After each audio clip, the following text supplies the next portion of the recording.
En la anterior clase ya habíamos visto algunos conceptos vinculados a lo que es la calidad de un estimador, propiamente dicho.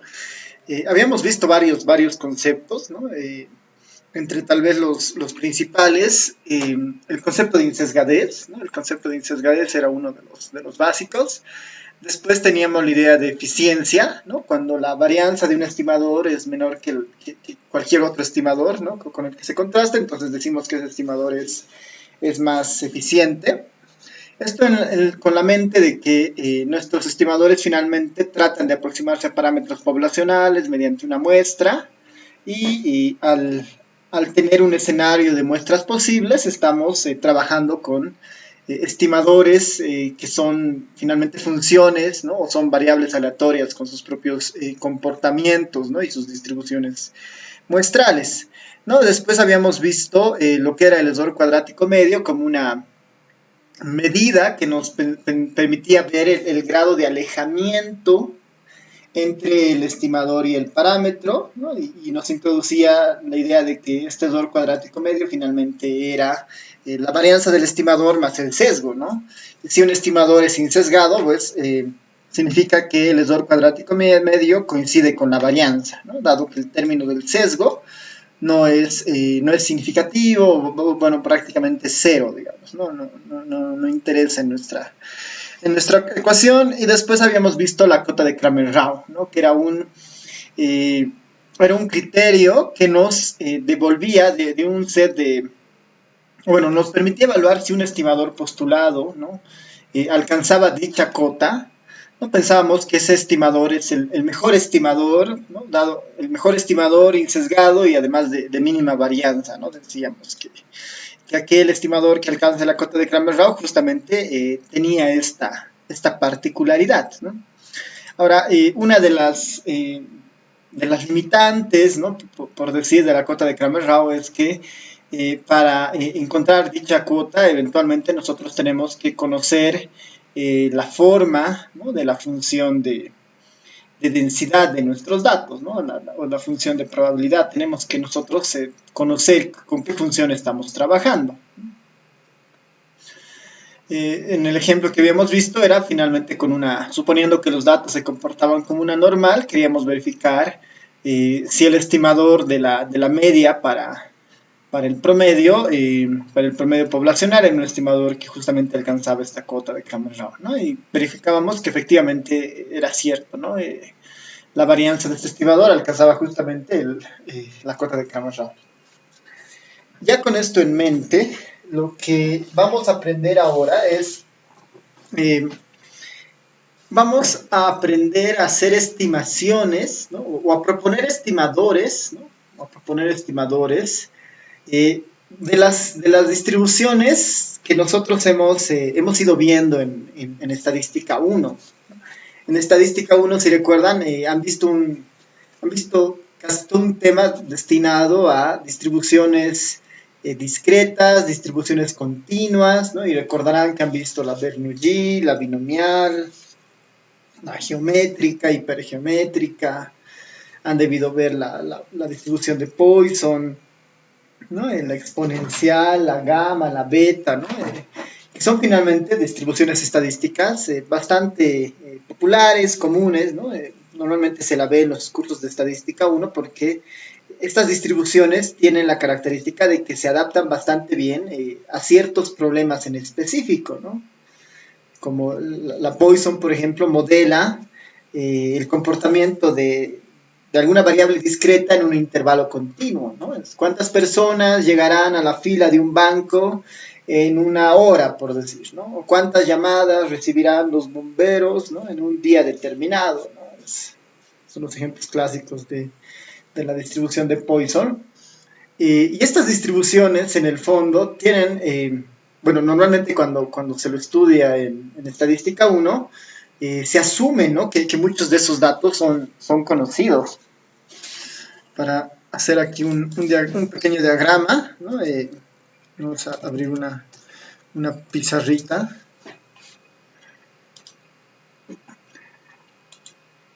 para hacer un pequeño diagrama de esto. A ver, esperemos que cargue un poco. Ya.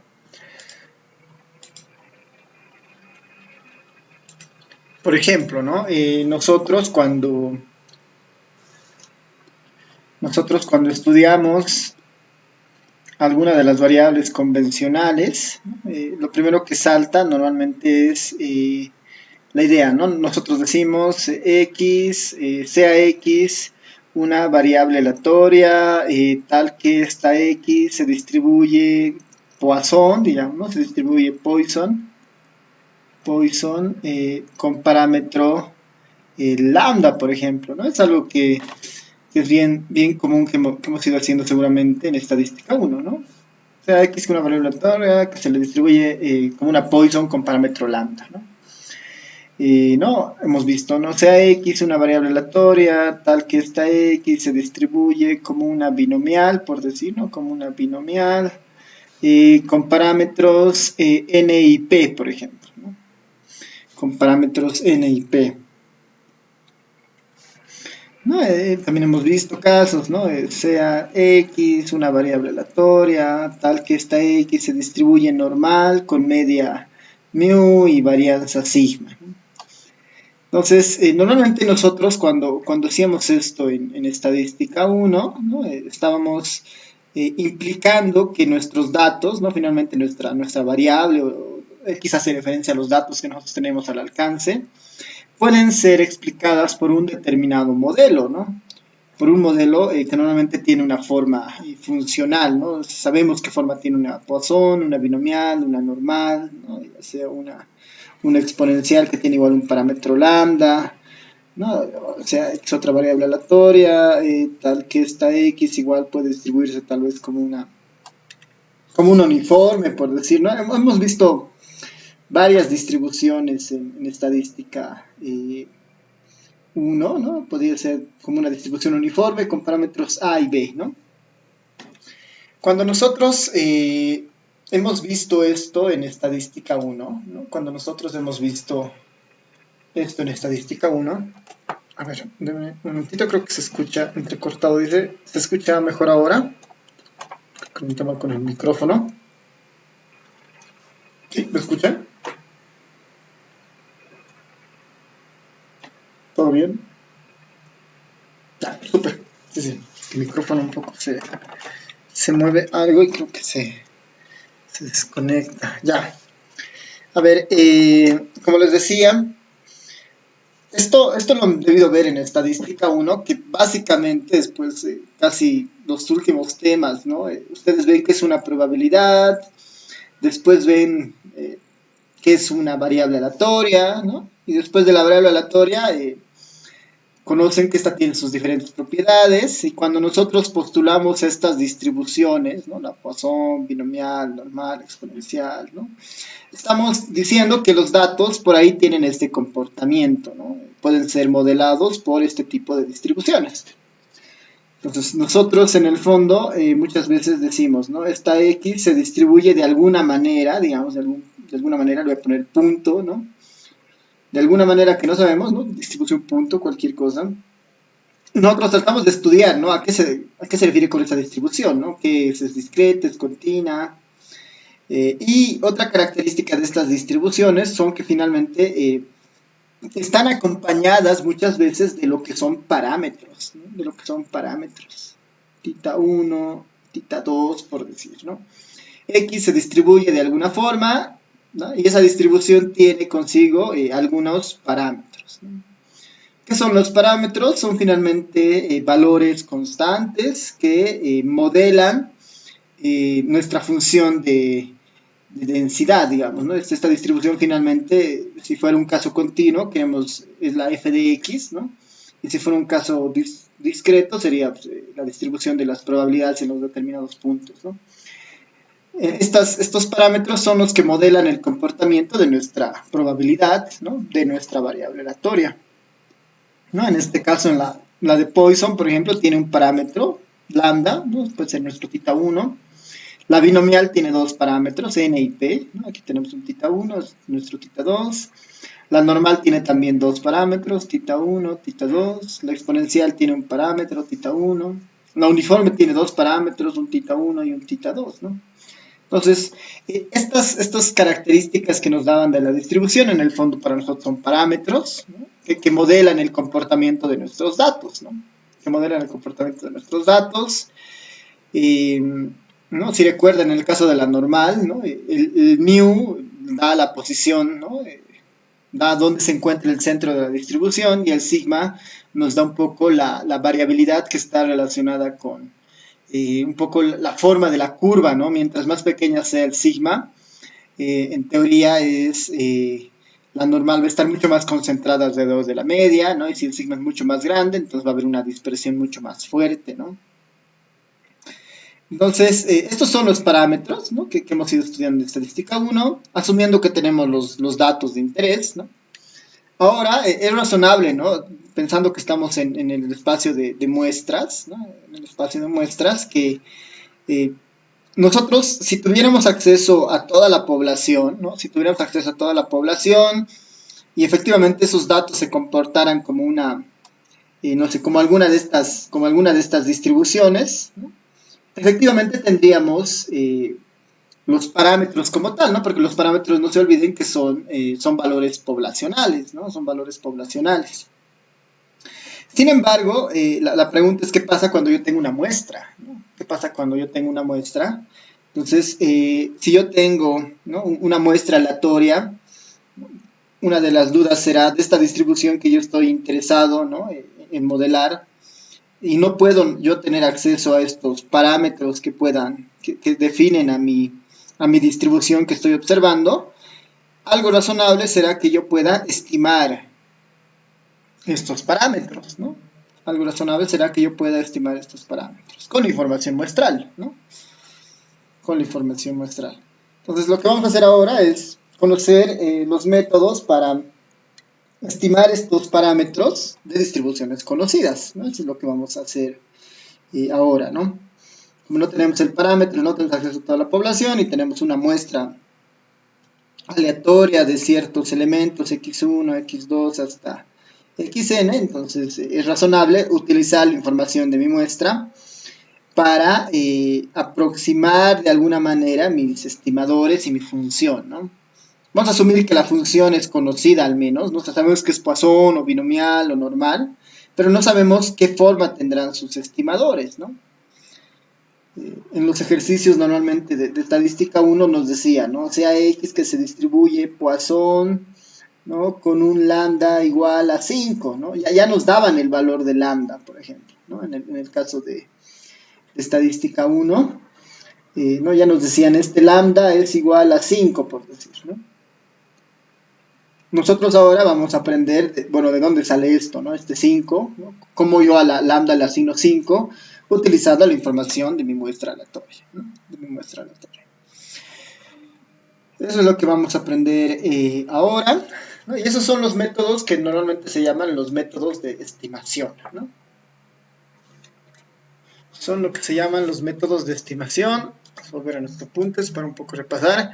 Y hay dos métodos, ¿no? Hay dos métodos que son de los más convencionales, ¿no? Son dos métodos de los más convencionales.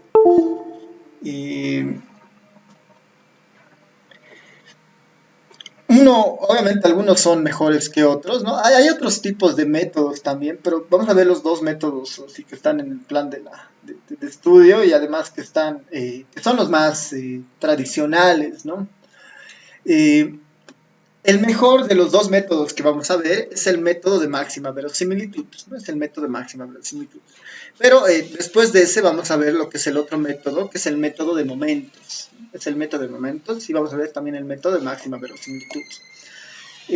Como algo introductorio a estos dos métodos, ¿no? al de máxima verosimilitud y al de momentos, el objetivo es el mismo, ¿no? Es estimar el parámetro de una función dada, ¿no? O conocida,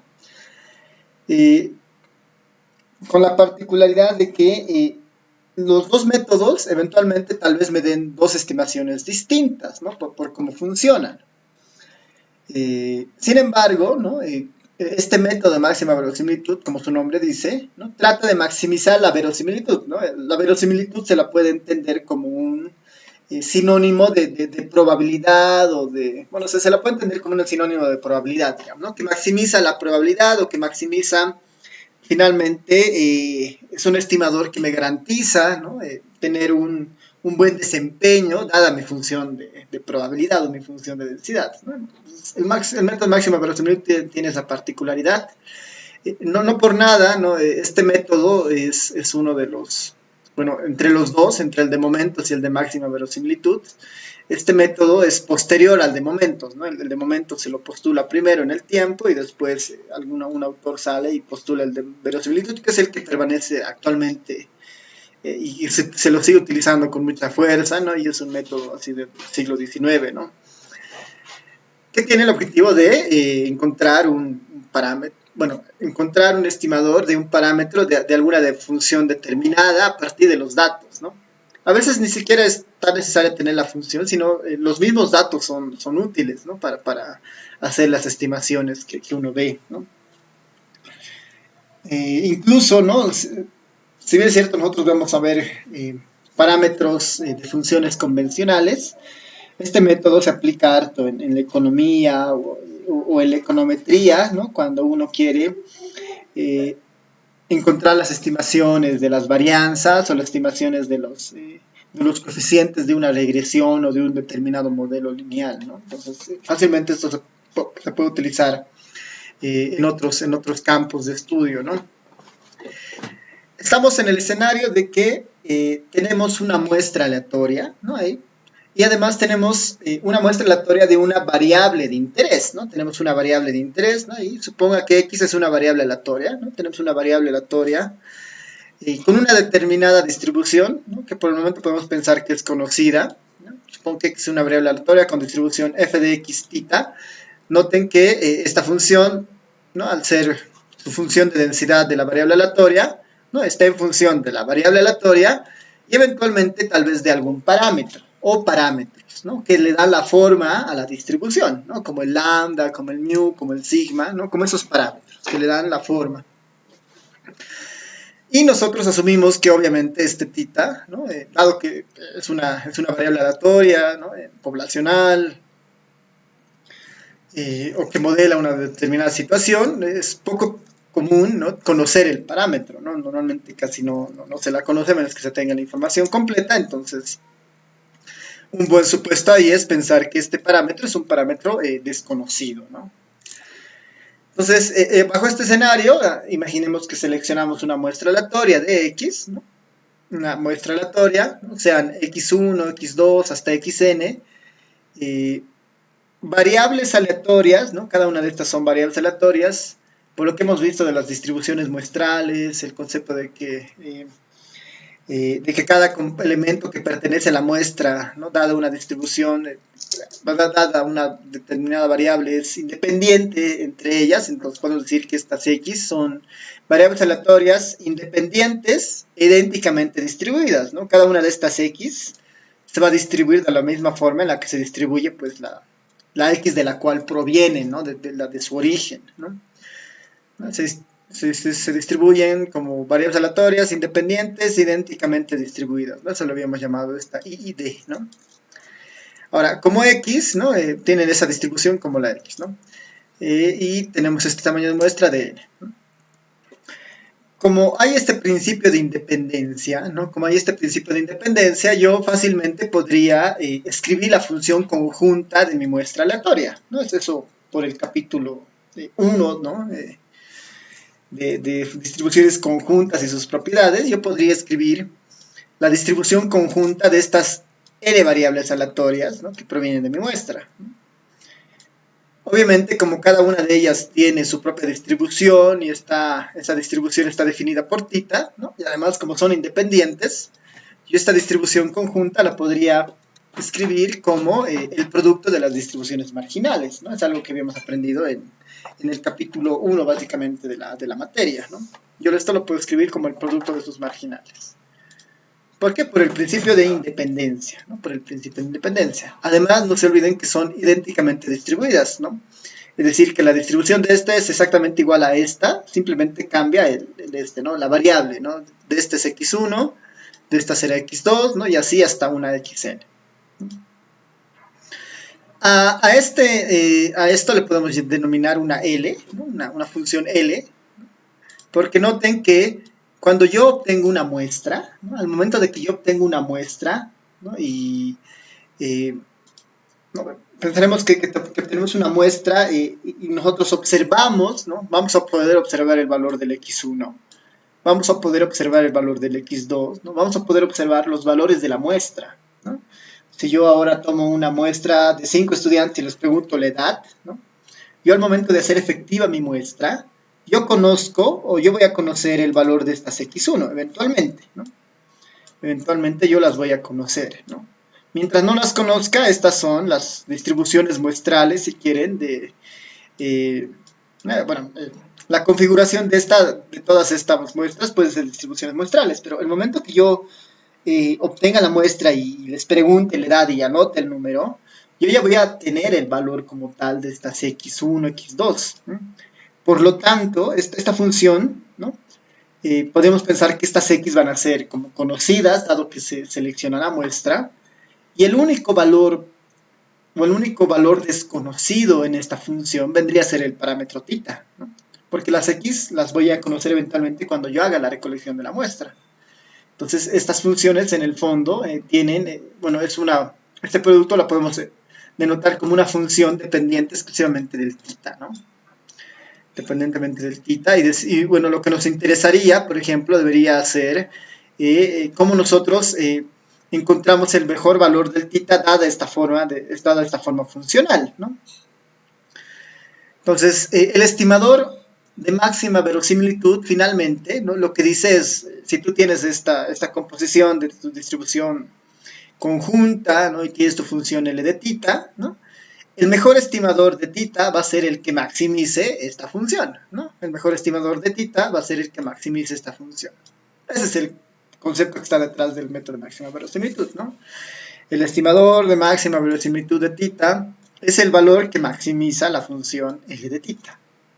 Eso es razonable. El valor que maximiza esta función va a ser el estimador de θ, ¿no? Entonces, los pasos que se proponen para encontrar a este estimador que maximiza ese hallazgo son básicamente tres pasos, ¿no? El primero, el más sencillo, es obtener al L de θ, ¿no? Obtener a este L de θ, ¿no? Que en el fondo es resolver una productoria de una distribución dada para una muestra aleatoria, ¿no? Este es en el fondo el L de θ, ¿no? Que podríamos llamarle nuestra función de verosimilitud, ¿no? Esta es nuestra función de verosimilitud, el L de θ. Lo siguiente que se hace es, a esta función que nosotros tenemos, ¿no? Que finalmente debe dibujar una curva en el plano en el que estemos, ¿no? Ya sea, si la muestra fuera de si la muestra fuera de 2 elementos, estamos en el plano bidimensional, de 3 estamos en el cúbico, ¿no? Y así, dependiendo cuántas variables aleatorias tengamos, ¿no? Podemos tener una función bastante específica, pero en el fondo tenemos nuestra función de verosimilitud, y nuestro segundo paso lo que dice es apliquemos el logaritmo, ¿no? Apliquemos el logaritmo a nuestra función de verosimilitud, ¿no? ¿Por qué aplicamos el logaritmo de la función de verosimilitud? Por algo que decíamos en la anterior clase cuando veíamos la cota de Cramer-Rao, ¿no?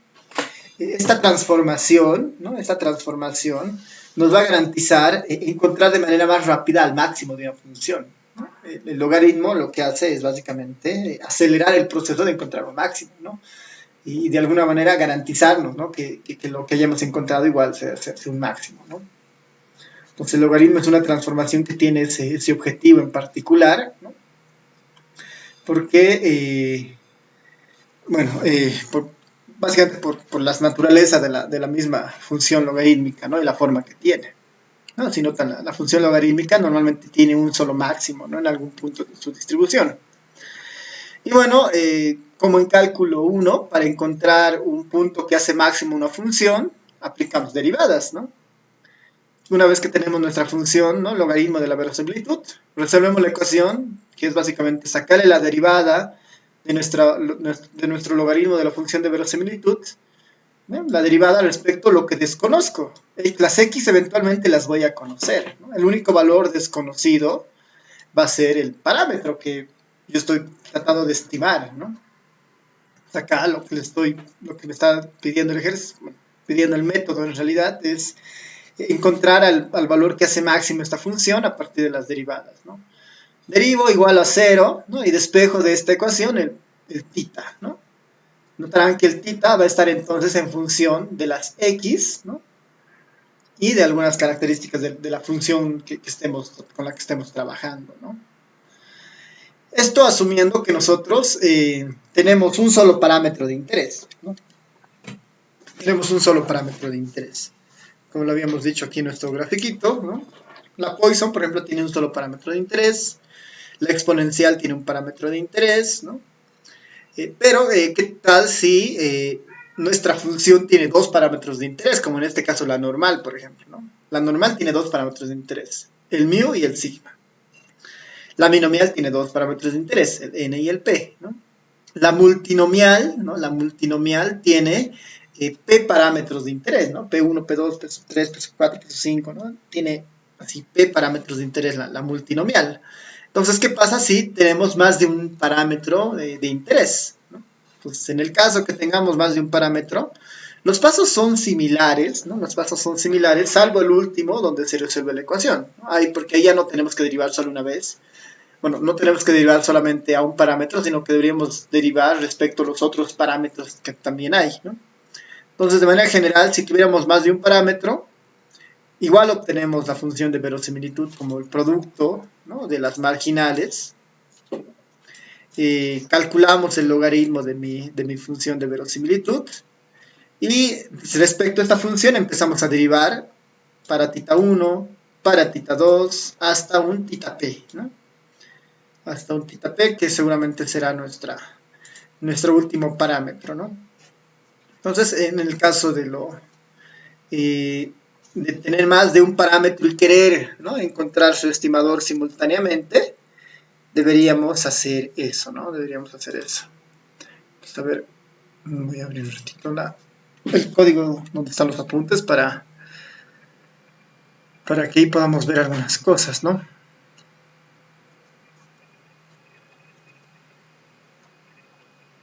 Ya, tal vez hasta acá preguntas, comentarios, en lo que voy a arreglar unas cositas de los apuntes.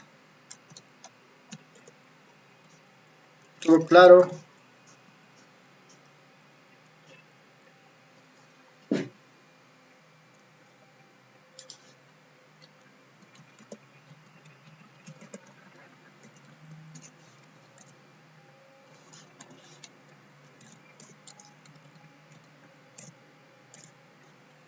Sí, creo que nada, ¿no?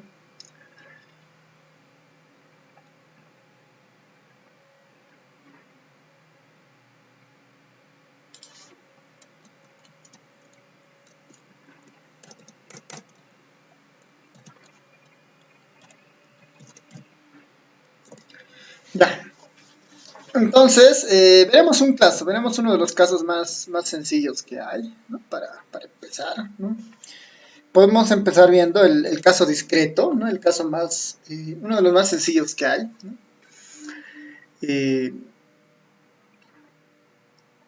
A ver, vamos a ver, lo haremos acá en los apuntes, bueno, lo haremos en la pizarrita, de todas formas ya lo tenemos igual esto en los apuntes, para que se entienda más o menos por dónde va la cosa. Ya, veremos un ejemplo, ¿no? Un ejemplo de los más sencillos.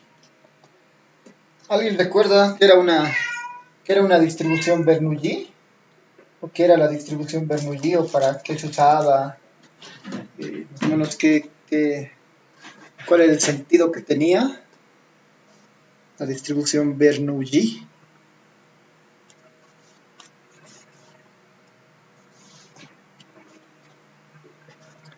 ¿Quién recuerda?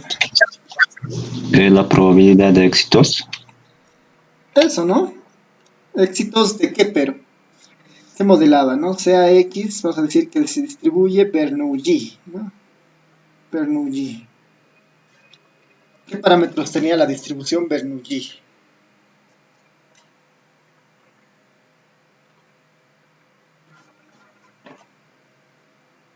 ¿Qué dice?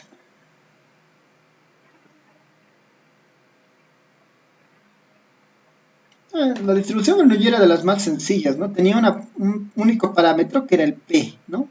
Si recuerdan, esta X era como que la variable aleatoria que modelaba situaciones de éxito y fracaso, ¿no? La X tenía dos valores, 1 y 0, ¿no? 1 era por éxito, ¿no? Éxito, y 0 era por fracaso, ¿no? ¿No? Éxito era, esos son los únicos dos valores que la Bernoulli tomaba, ¿no? 1 y 0. 1 por éxito, 0 por fracaso, ¿no? Es como, normalmente esta se le asociaba a experimentos aleatorios que tenían esos dos tipos de resultados, digamos, ¿no? Lanzo una moneda, ¿no? O uno va a ser éxito, diré, cara va a ser éxito, distinto de cara va a ser fracaso, digamos, ¿no? Entonces, esa era nuestra característica de nuestra distribución de Bernoulli, ¿no? Si utilizamos, si recordamos la forma de su función, ¿no? O sea, la probabilidad de que x igual a x, ¿no? Esto también lo puedo denotar de esta forma, ¿no? La probabilidad de x. Esta notación es más corta, haciendo referencia a que es una distribución discreta. ¿Qué forma tenía la distribución Bernoulli? ¿No? Para empezar era una distribución discreta, ¿no? Porque solamente tomaba valores de 1 y 0, ¿no? 1 en un caso, digamos, de éxito, y otro y 0 en el caso de fracaso, ¿no?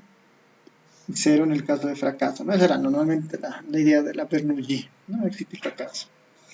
¿Qué forma tenía esta distribución? Si recuerdan era P, ¿no? El parámetro P por 1 menos P, ¿no? P por 1 menos P, ¿no? P por 1 menos P.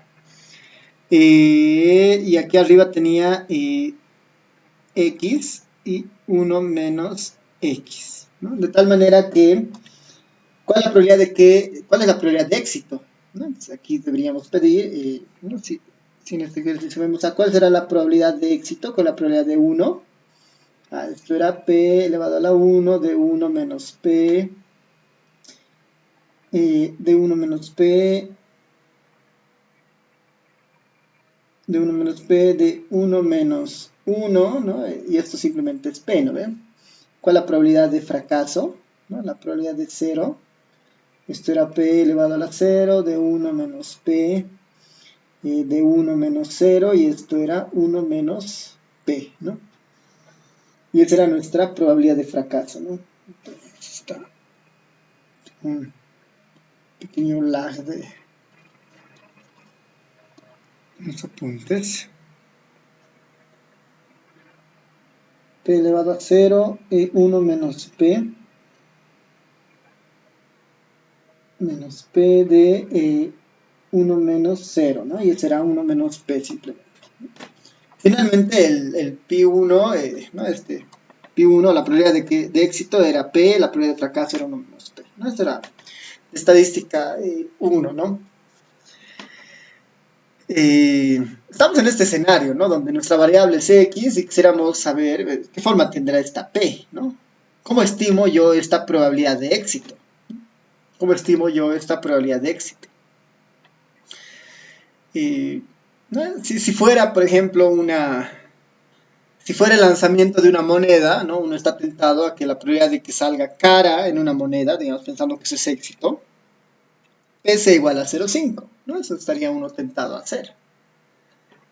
El método de máxima verosimilitud lo que te diría es, bueno, pues, depende, ¿no? Tienes que tomar una muestra aleatoria de tu experimento, ¿no? En este caso mi experimento es lanzar monedas. Debería lanzar las monedas así como si fuera una muestra aleatoria de todos los lanzamientos de monedas que existen, ¿no? Y por decir, yo lanzo 100 veces la moneda y esa es mi muestra, digamos, de lanzamiento de las monedas y a partir de eso trato de modelar el P, digamos, es lo que te diría el método de máxima verosimilitud, ¿no?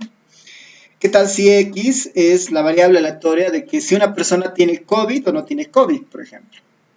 Entonces, ¿qué tendría que hacer? Bueno, sacar una muestra aleatoria de una población Y a partir de esa muestra aleatoria tratar de estimar esta proporción, ¿no? La proporción de que las personas tengan COVID. Entonces estoy exactamente en ese escenario, digamos, ¿no? Mi marco de referencia, ¿no? Mi marco de referencia de lo que es la Bernoulli. Y cuando empezamos a entrar en el otro ámbito, estamos diciendo, bueno, ya tenemos una muestra aleatoria, ¿no? Sean aquí x1, x2, punto, punto, punto, xn, es una muestra aleatoria, ¿no? Bueno, tal vez lo llamamos nomás directamente como antes, ¿no? Estas van a ser variables aleatorias, independiente, idénticamente distribuidas, ¿no? Variables aleatorias, independientes, idénticamente distribuidas. Esta es nuestra muestra finalmente, donde cada una de estas X, ¿no? Cada una de estas XY, ¿no? Cada una de estas XY va a tener una distribución también Bernoulli, es lo que nos dice con el tema de independiente, idénticamente distribuidas, ¿no? Cada una de esas también va a ser Bernoulli con su respectivo parámetro T, ¿no? Pensamos que tienen el mismo parámetro cualquiera de estas, ¿no? Cualquiera de estas, ¿no? Esto si quieren para todo I en 1 hasta N, ¿no? Está para todo I desde el 1 hasta el N. Estamos ya en el escenario que estamos recolectando una muestra, ¿no? Son personas, son lanzamiento de monedas, ¿no? Y P, digamos, en el caso de personas por el tema del COVID, pueden ser personas y sobre estas personas vamos a hacer un test de COVID para predecir cuál es la proporción, ¿no? O cuál es el valor de P, ¿no? Que es la probabilidad de que esta persona tenga COVID, por decir, ¿no? Ya, vámonos al paso 1 de nuestro método de máxima verosimilitud, ¿no? El paso 1 dice deberíamos construir nuestra función de verosimilitud, ¿no? Al L de tita. ¿Quién es el L de tita? ¿No? Aquí vamos a poner, debería construir al L de tita. Este L de tita no es nada más que la productoria, bueno, la multiplicación de todas las funciones de densidad, ¿no? De todas las funciones de probabilidad en este caso, ¿no? Aquí vamos a ver. Nuestra L de tita, dado que solamente tengo un parámetro, es simplemente esto, ¿no? El producto de todas mis distribuciones marginales, ¿no? Para las n variables aleatorias que ahora tengo. Entonces, ¿no? Este L de tita simplemente debería ser, lo voy a poner como la productoria desde i igual a 1 hasta n, ¿no? Desde i igual a 1 hasta n, de mi función de probabilidad, de mi probabilidad de que x sea igual, ¿no? De mi función de probabilidad de que, perdón, de que mi x y, ¿no? La variable aleatoria no es igual a alguna x y chiquita, ¿no? Esta es la función que yo tengo que construir, ¿no? Esto en el fondo, ¿qué es? ¿No? La probabilidad de i igual a 1 hasta n en productorias. Esta probabilidad yo tengo la forma, ¿no? Cada una de estas es Bernoulli con parámetro p. Y la Bernoulli tiene esta forma, su función de probabilidad, ¿no? Esta es la forma de su función de probabilidad. Lo único que debería hacer es, bueno, p de x sub i 1 menos p de 1 menos x sub i. Esta es mi función de verosimilitud, ¿no? Es lo que debería yo resolver, ¿no?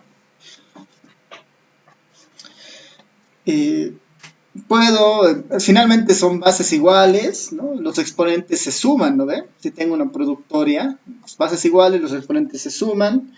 Tendría acá P sumatoria de x y de 1 menos P de n menos la sumatoria de x y. ¿No? Si están de acuerdo, debería ser así.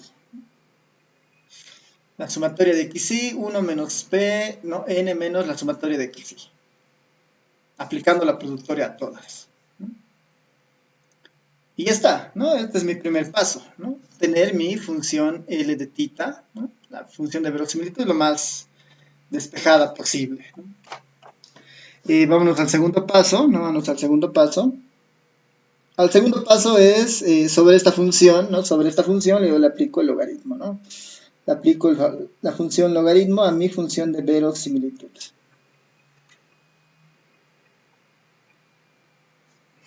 Le aplico mi función del logaritmo a mi función de verosimilitud, ¿no? Hacemos eso. Entonces, básicamente es aplicar el logaritmo a todo esto, ¿no? A p de la sumatoria de x y de 1 menos p de n menos la sumatoria de x y.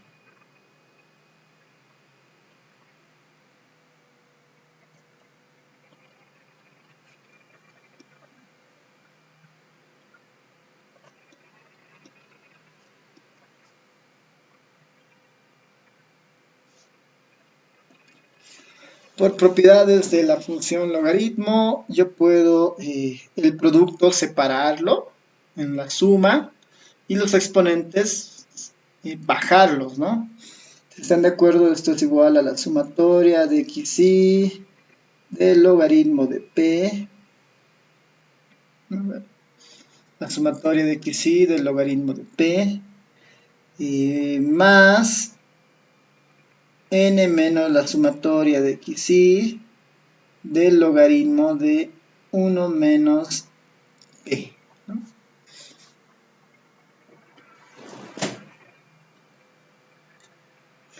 Este es el segundo paso. Aplicar la función logaritmo.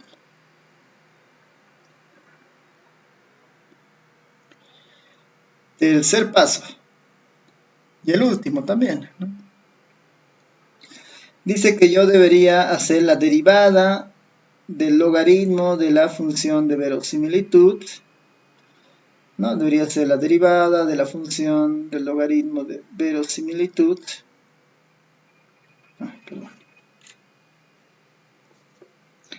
Respecto el parámetro de interés, en este caso estoy buscando qué forma tendrá el p, ¿no? Y esto debería igualarlo a 0, ¿no? Eso debería igualarlo a 0. Y una vez que lo iguale, despejar ¿no? Despejar el p.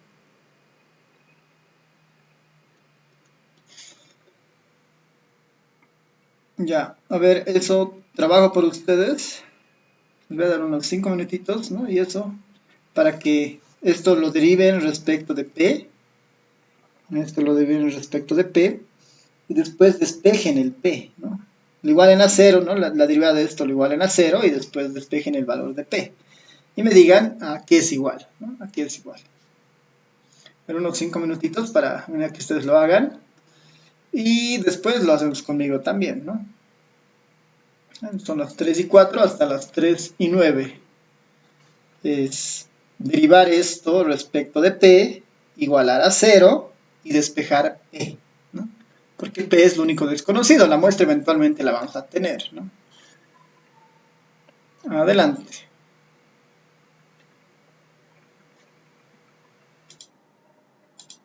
¿Qué tal? ¿Cómo les ha ido? ¿Alguien tiene el valor de p?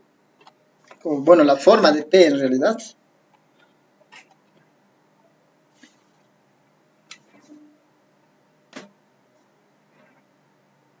¿Alguien?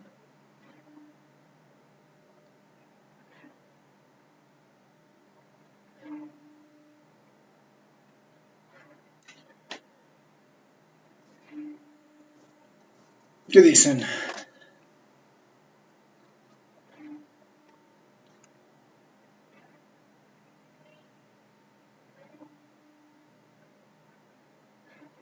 ¿Nadie?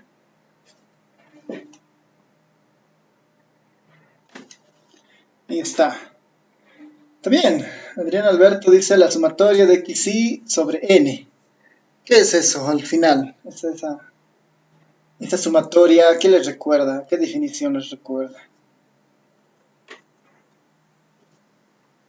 La sumatoria de xy sobre n. Pues veremos, ¿no? Veremos rápidamente. Voy a hacer la derivada directamente, ¿no? La sumatoria de xy respecto al logaritmo es básicamente, ¿no? La sumatoria de xy sobre p. ¿No estarán de acuerdo? Desde terminó la derivada respecto de p, es eso. Más, ¿no? Ese más ahorita vamos a ver si se queda. Esto debería ser, se mantiene la constante que estaba afuera, n menos la sumatoria de xy. Y la derivada de esto es lo mismo, ¿no? Esto debería ser 1 menos p en realidad, ¿no? 1 menos p en realidad. Y lo interesante de esto es que por la regla de la cadena este negativo, así que este se vuelva negativo, ¿no? Esto debería igualarlo a 0. Y de aquí el siguiente trabajo es despejar el P, ¿no? Despejar P. A ver si me alcanza un poco de espacio. Puedo llevarlos como que...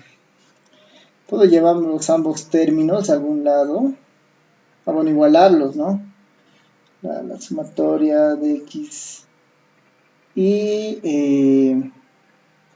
igual sobre p igual a n menos la sumatoria de x y todo esto sobre 1 menos p, ¿no? Todo esto sobre 1 menos p. Y de ahí tenemos que despejar el valor de p, ¿no?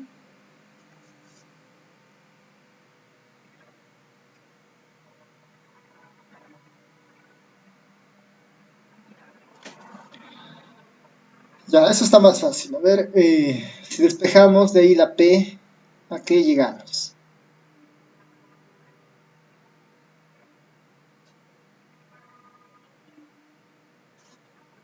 A ver, un par de minutitos para despegar esta parte.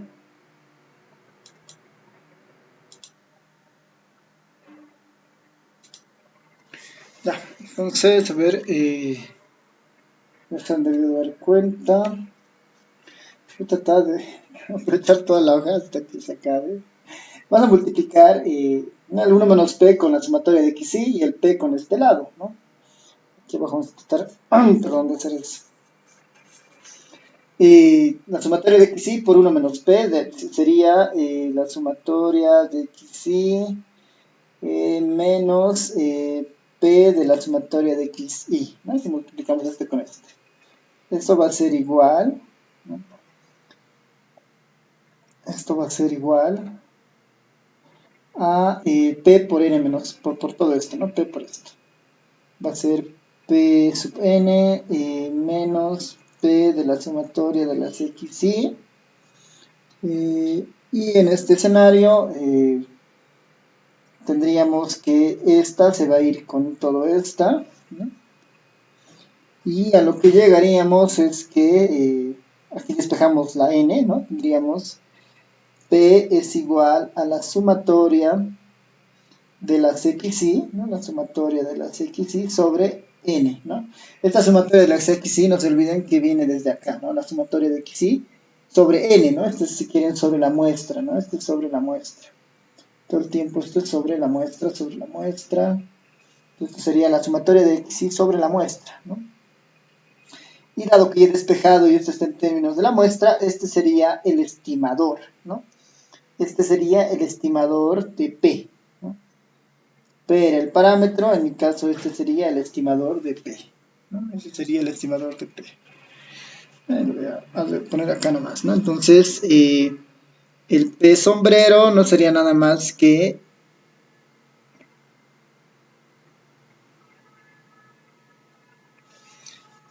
perdón.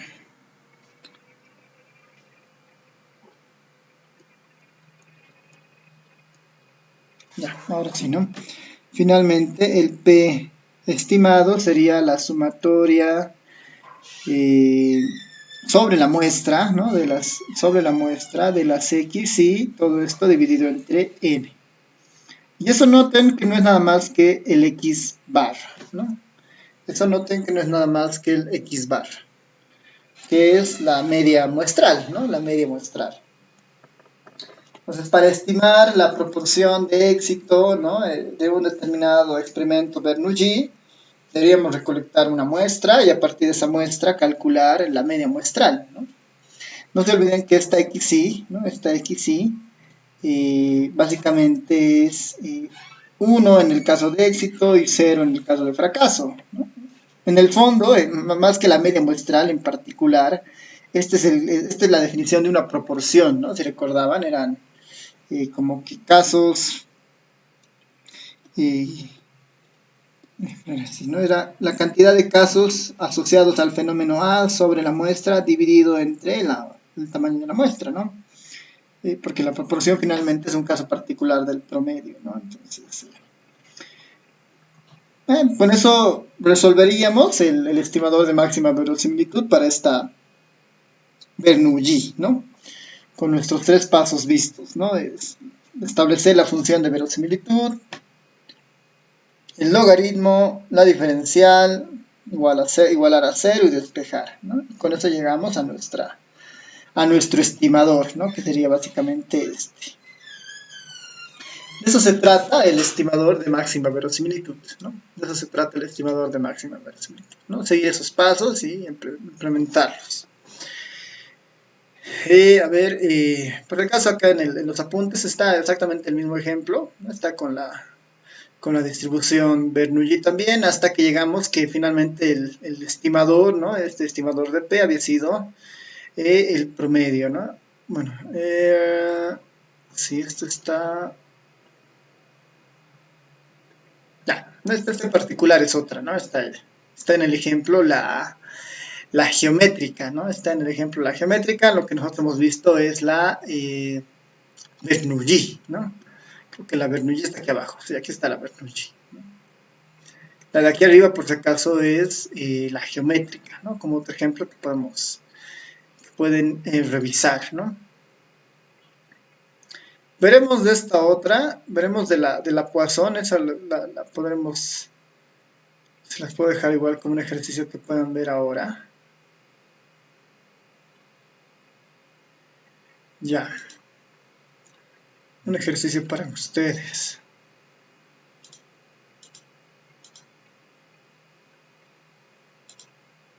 Para que practiquen más que todo. Sí, adelante. Ya, respecto a qué parte decías, Cristian.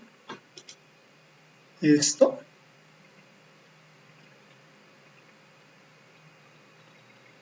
Ya, esta parte. Ya.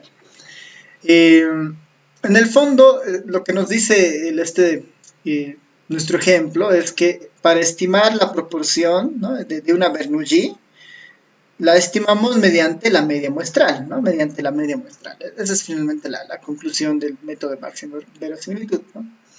Sin embargo, no hay que olvidar, ¿no? Que esta XY, ¿no? Dado que son Bernoullis, la Bernoulli lo que modela es éxito y fracaso, ¿no? Éxito y fracaso. Y la proporción es una proporción, esta P finalmente es como que la probabilidad de éxito, ¿no? Entonces, esta de acá nos debería de reflejar una probabilidad de éxito. Y en el fondo, esta es, dado que las XY son éxito y fracaso, ¿no? Estas XY van a ser unos o ceros. En el numerador, ¿qué va a pasar? ¿No? Se va a sumar la cantidad de unos que existen, ¿no? La cantidad de unos que existen dividido n, ¿no? Dividido n. Esa es la definición de una proporción, ¿no? Esa es la definición de una proporción.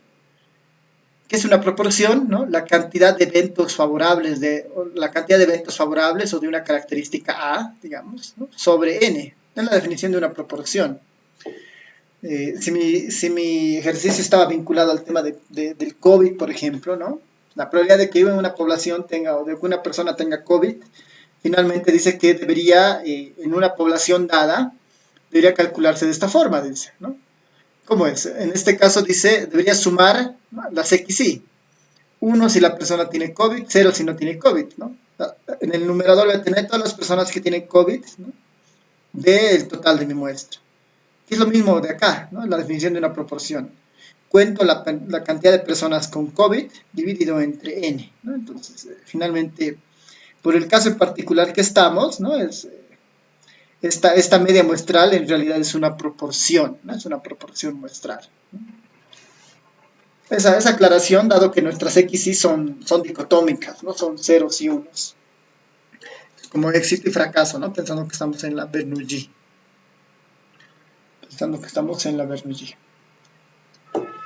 Ya. Entonces veremos un ejercicio para ustedes.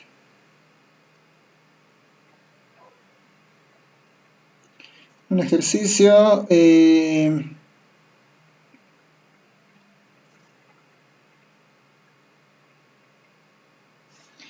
Sea X que se distribuye como una sea X que se distribuye como una eh, veremos la del exponencial, ¿no? Sea X que se distribuye como una exponencial con parámetro lambda, ¿no? Sea X que se distribuye con una exponencial con parámetro lambda mediante, ¿no?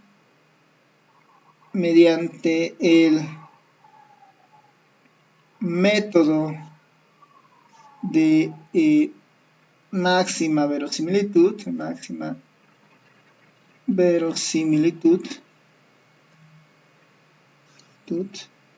encontrar, ¿no? Encontrar al estimador, ¿no? Al estimador de lambda, ¿no?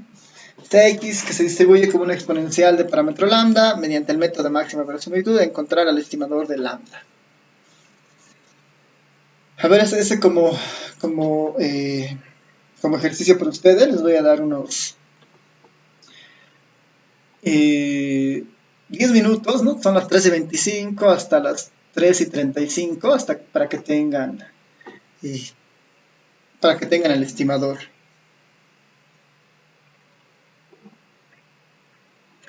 Adelante. La distribución, por si acaso, asumo que la conocen, así que, o si no, la pueden buscar en internet, ¿no? O sus apuntes de estadística 1, ¿no? La exponencial, ¿no? Que es bien sencilla, es lambda por exponencial de menos lambda x, ¿no?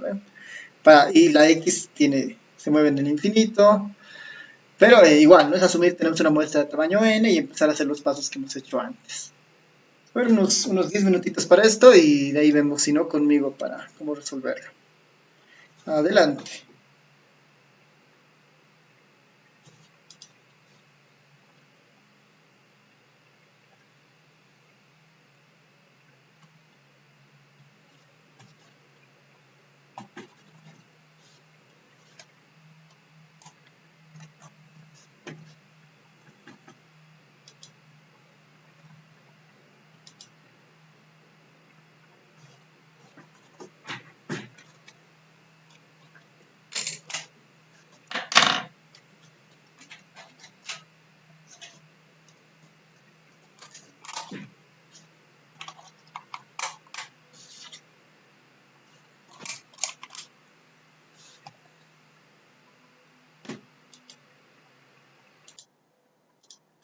¿Qué tal? ¿Cómo les ha ido? ¿Alguien tiene algún candidato de estimador?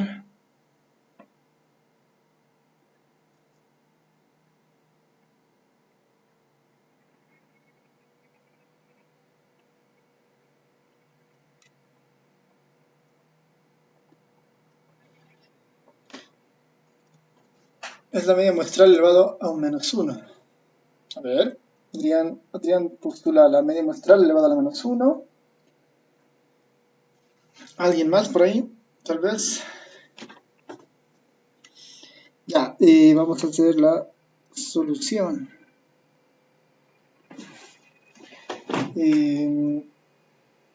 A ver, lo que necesitamos es un poco comprender nuestra función, nuestra f de x es, recuerden la exponencial es lambda por exponencial de menos lambda x, ¿no? Lambda por exponencial de menos lambda x. Esto para lambdas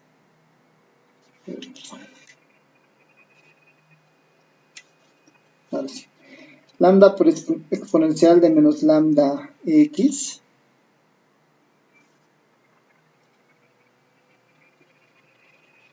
Un poco mejor, de menos lambda x. Esto para x mayores a 0, ¿no? Este es el recorrido de esta función. Igual, ¿no? Como antes, vamos a tratar de optimizar nuestros pasos, ¿no? Nuestro paso 1 es escribir la función de verosimilitud como la productoria, ¿no? Escribimos a lambda de tita y este no es nada más que la productoria n igual a 1 hasta n. ¿No? Estamos asumiendo que tenemos nuestra muestra aleatoria, no son variables aleatorias independientes idénticamente distribuidas. Esto finalmente quedaría como lambda de exponencial de menos lambda. En este caso ya aparecería la xi, ¿no? Menos lambda xi, ¿no? Menos lambda xi. No, esto nuevamente asumiendo que cada xi se distribuye como esta exponencial por el tema de muestras independientes o variables aleatorias independientes idénticamente distribuidas. Lambda sale como lambda n.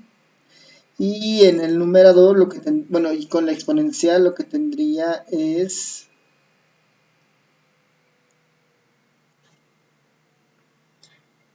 Y en el otro lado tendría exponencial de menos lambda, la sumatoria de las xi, ¿no? Menos lambda, la sumatoria de las xi. Esta sería mi función de verosimilitud. Noten que, bueno, esta igual es mi función conjunta, ¿no? Mi función conjunta, así que esta es mi función de verosimilitud. Puedo hacer el paso 2 ya acá, que es un poco más corta, que sería aplicar, ¿no? Aplicamos el logaritmo, ¿no? Aplicamos el logaritmo a nuestra función de verosimilitud anterior. Aplicamos el logaritmo a nuestra función de verosimilitud, a nuestra L de tita. Ahí aplicamos nuestra función de verosimilitud y esta función, estoy con un poco de lag con la pizarra.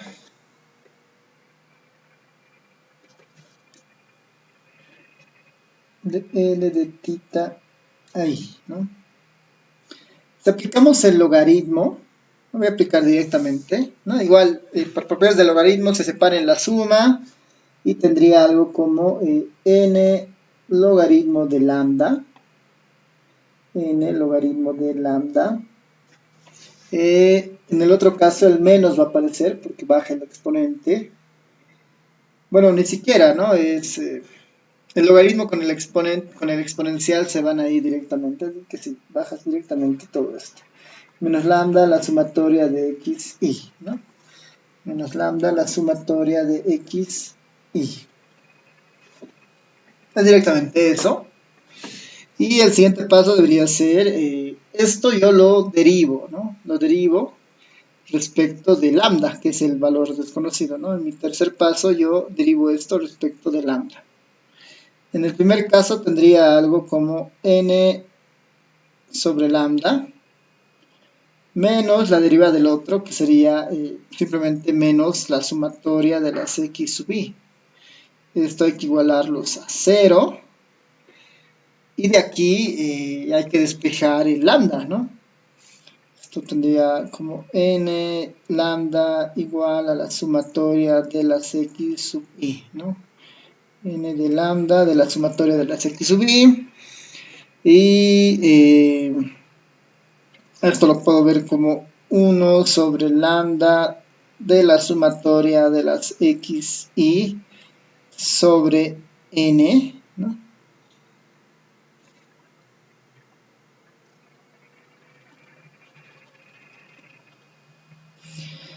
Y esto no es nada más que 1 sobre lambda es igual, esta es la definición de la media muestral, ¿no? Es la sumatoria de las xi, no se olviden que esto es sobre la muestra.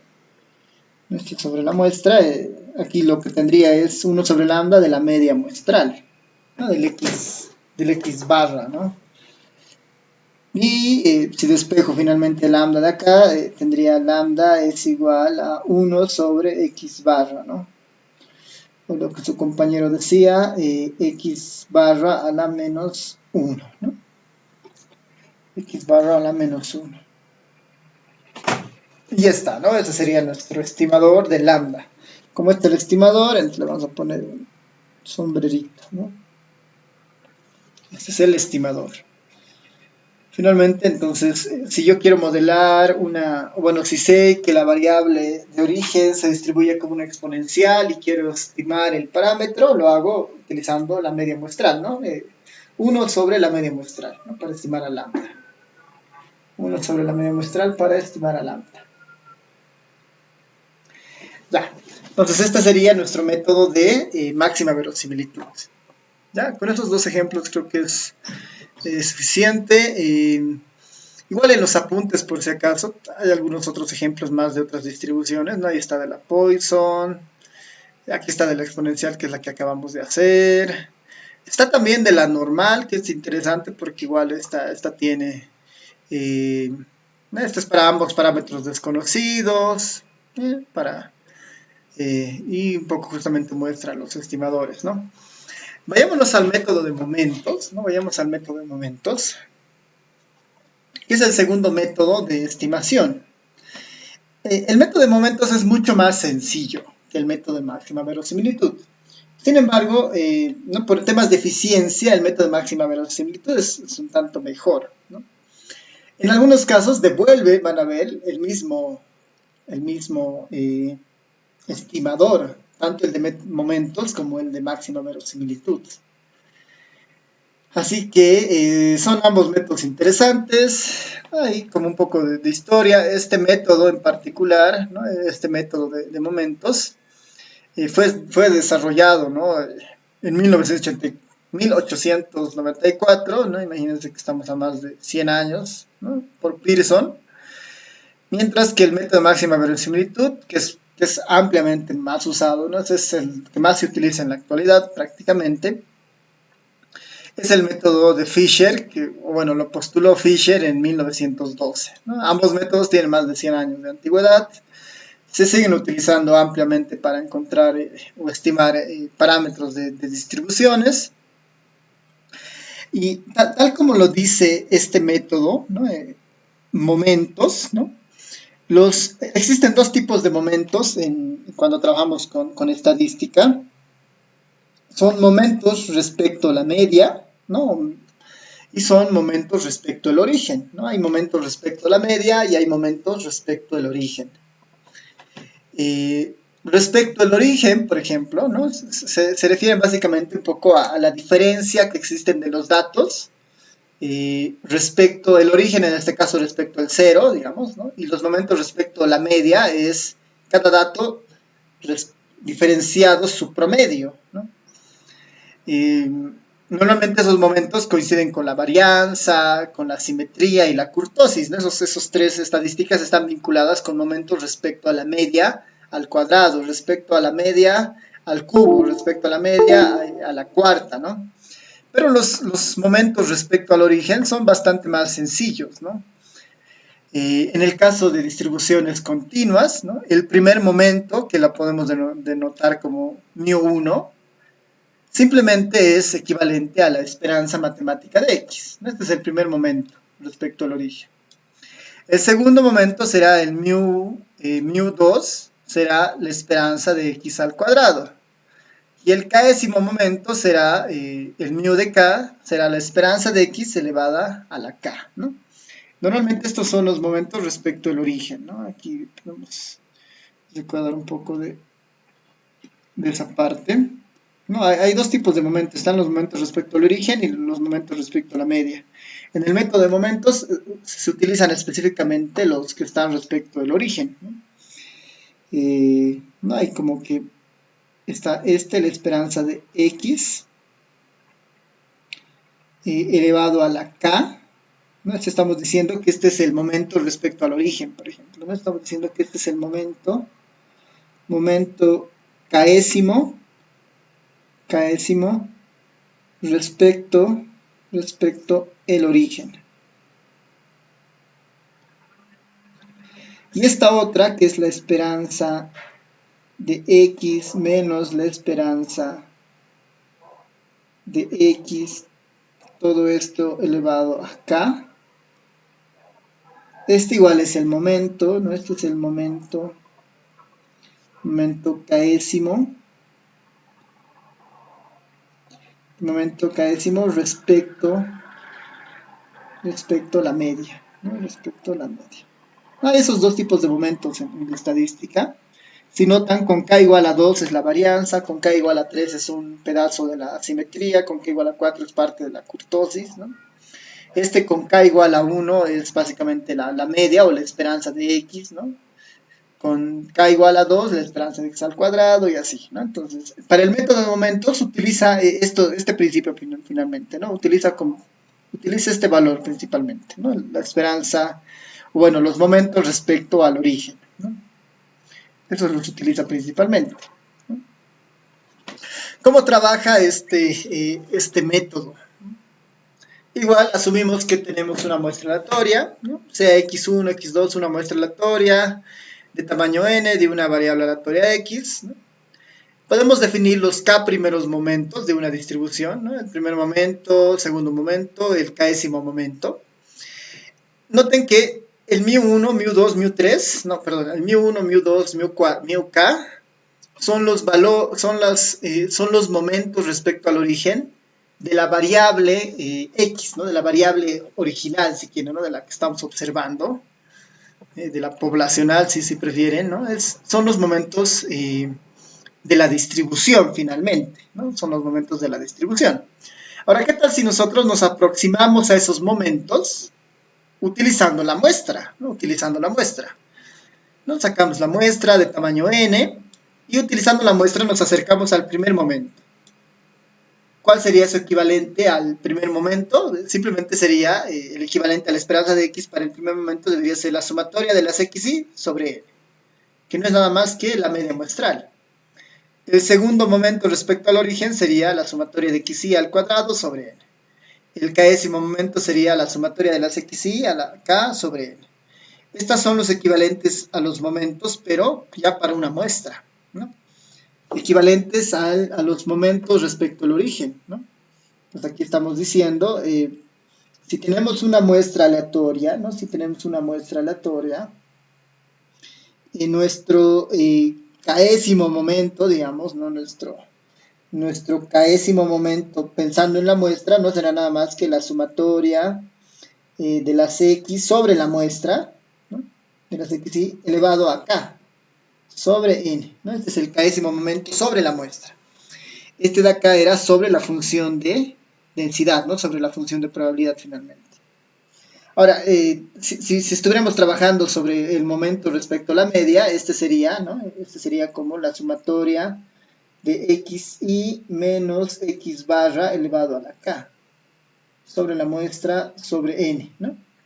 Este momento késimo respecto a la media sería este equivalente, ¿no? Mientras el del origen, que es el que nos interesa, es este, ¿no? Es este de acá. Entonces tenemos dos momentos, digamos, un momento respecto a la variable aleatoria x y otros momentos respecto a la muestra aleatoria, ¿no? La muestra aleatoria. Esos son los dos principales insumos para este método de momentos, ¿no? Porque dice, bueno, si tú tienes el momento, ¿no? Los momentos késsimos o los momentos respectivos con la muestra y tienes los momentos de tu distribución, ¿no? De tu distribución original, es fácil, dice, ¿no? Para encontrar o para hacer un estimador basado en este método de momento, lo único que vas a tener que hacer es igualar, ¿no? Igualarás esta esperanza de x con este m1 y de ahí despejarás el parámetro de interés, ¿no? Si no es suficiente, puedes igualar la esperanza de x al cuadrado, ¿no? El segundo momento con el segundo momento muestral. Igualarás y ahí tendrás dos ecuaciones, una para μ1 igual a m1, μ2 igual a m2, y de ahí despejarás el parámetro de interés, por ejemplo, si no fuera suficiente con igualar una sola vez, ¿no? Entonces lo que nos dice justamente es eso, ¿no? Que el método de momentos parte de igualar los momentos de la variable aleatoria con los momentos muestrales, ¿no? Los momentos μk de la población serán funciones de los parámetros desconocidos θ, y lo único que se hace es igualar, ¿no? Al igualar estos momentos muestrales con los poblacionales, vamos a poder construir un sistema de ecuaciones de cuántas incógnitas se defina con la distribución de x, ¿no? Entonces, este es un método mucho más sencillo, que a veces van a ver coincide y lo vamos a hacer mucho más rápido que que el método de verosimilitud, ¿no? Pero no siempre se puede aplicar y tiene a veces sus problemas, ¿no? Y podemos hacer como un ejemplo en acá, ¿no? Como un ejemplo. Sea x que se distribuye como antes, exponencial con parámetro lambda, ¿no? Sea x que se distribuye exponencial con parámetro lambda con x mayores a 0, ¿no? En este caso encontrar, ¿no? Encontrar el estimador, ¿no? El estimador de lambda, ¿no? De lambda por el método de momentos, ¿no? Por el método de momentos.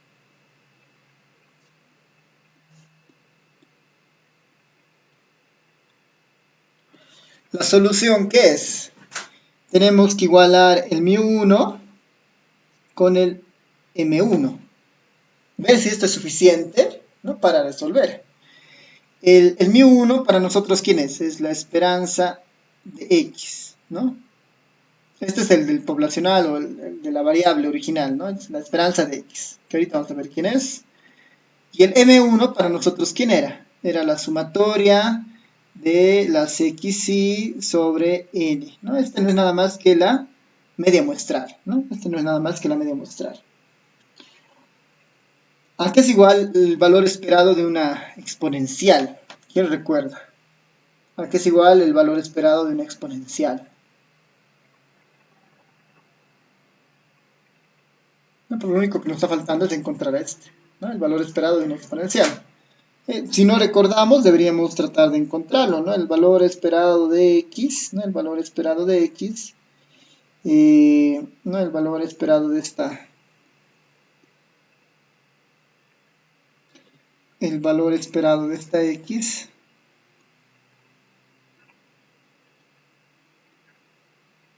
será igual a la integral de 0 a infinito de x de lambda por exponencial de menos lambda x diferencial de x. Eso deberíamos resolver, si no nos acordamos la esperanza de el valor esperado de la exponencial, ¿no? El valor esperado de la exponencial. ¿Qué tal? ¿Alguien recuerda cuál era la esperanza de la exponencial? Aquí se los voy a... Vamos a ver, vamos a googlear, ¿no? La distribución exponencial, ¿no? Que es la que nos interesa. Esta es una distribución estadística, la han visto en estadística 1, vamos a ver si todo está bien. Aquí está nuestra distribución, lambda por exponencial de menos lambda x, y su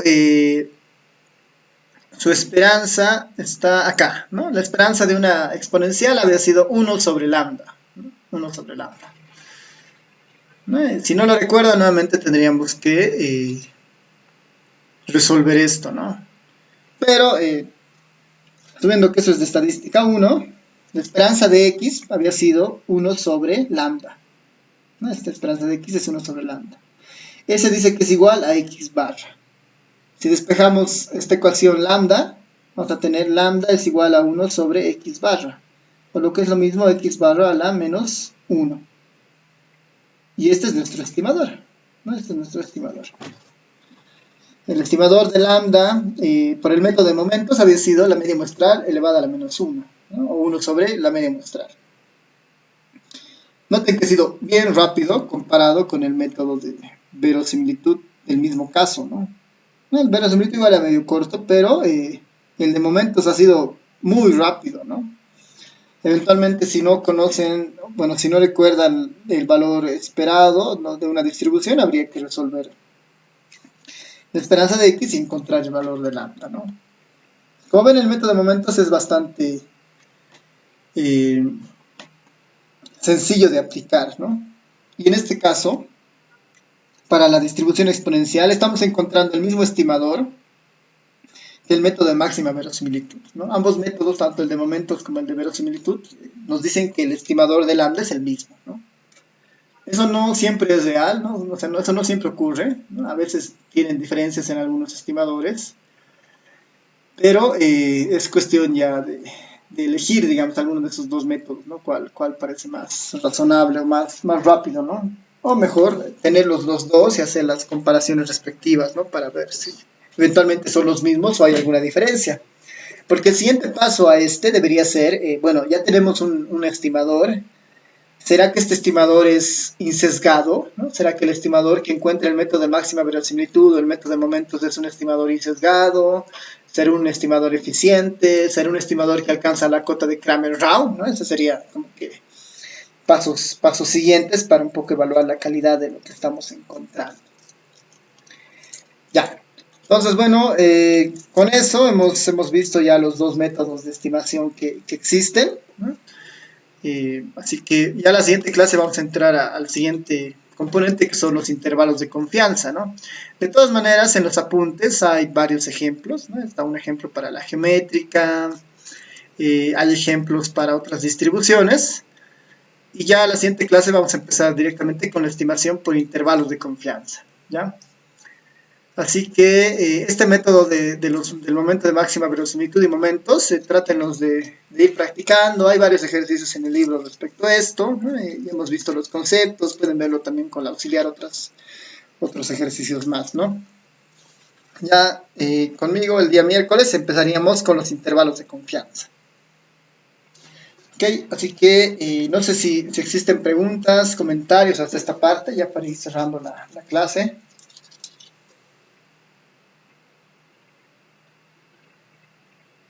¿Todo bien?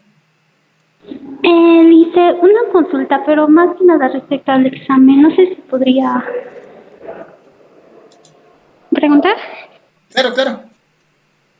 Es que a la hora de anotar el registro universitario me equivoqué al poner mi número y no sé cómo podría corregir eso. ¿Tu número de carnet o el registro universitario? El registro universitario. Ah, ya, no hay problema. Normalmente esos son más controles para mí porque yo inicio controlando el carnet, digamos, ¿no? Para que tenga conexión con la lista, ¿no? Entonces, si ahí encuentro algún carnet que no está, de los que de ahí veo al registro universitario, digamos, y con eso normalmente confirmo, ¿no? Así que si tu carnet está bien, se va a poder, voy a poder identificar en la lista, digamos, no te preocupes, no hay problema de eso. Ya, gracias, licenciado. Ya. De todas formas, por si acaso, las notas del primer parcial, el día lunes, el siguiente lunes les voy a pasar las notas más el solucionario, ¿ya? Estoy todavía revisando algunos eh, de los de las soluciones que han mandado, ¿no? Así que el día lunes lo voy a publicar junto con el solucionario, ¿no? Les voy a mandar un enlace al Telegram y aquí igual les voy a explicar al inicio cómo revisar o dónde están las notas, ¿no? Para ver igual si tiene alguien algún reclamo, ¿no? Alguna observación que a veces suele pasar también. Lice, Sí, adelante. ¿por qué el método de máxima verosimilitud es mejor que el de momentos? Ya, esa es muy buena pregunta. Principalmente es un tema más metodológico, en el sentido de que el método de máxima verosimilitud trabaja con un concepto de optimización, ¿no? Está por detrás el método de optimización para encontrar máximos de la función de verosimilitud, ¿no? A diferencia que el de momentos, ¿no? El de momentos prácticamente o sea, propone igualar los momentos de la variable con los momentos muestrales, y en ocasiones hay funciones o estimadores, ¿no? Que para el método de máxima verosimilitud son más eficientes que los que encuentra el de momentos, por ejemplo, ¿no? Eso es como algo que pasa. Sin embargo, el método de momentos tiene una ventaja que a veces es que la mayoría de los estimadores que se obtienen son estimadores insesgados, ¿no? Mientras el método de máxima verosimilitud, los estimadores que encuentran no garantizan necesariamente la insesgadez de esos estimadores. Entonces, son algunos detalles muy puntuales que tal vez nosotros no los vamos a mirar por las distribuciones que vamos a ver, digamos, ¿no? Porque las distribuciones que vamos a ver son bastante comunes, pero ya entrando otras aplicaciones más con distribuciones estadísticas un poco más, no sé, no habituales, digamos, ¿no? Como hay otras distribuciones, entonces en esos casos poco se mira, digamos, la virtud del método máximo verosimilitud respecto al de momentos, ¿no? Pero ahí la respuesta corta es porque el proceso de máxima verosimilitud tiene dentro de sí un proceso de maximización, ¿no? De maximización de la distribución como tal. Eso principalmente. Ya, súper. No sé si hay más comentarios, preguntas.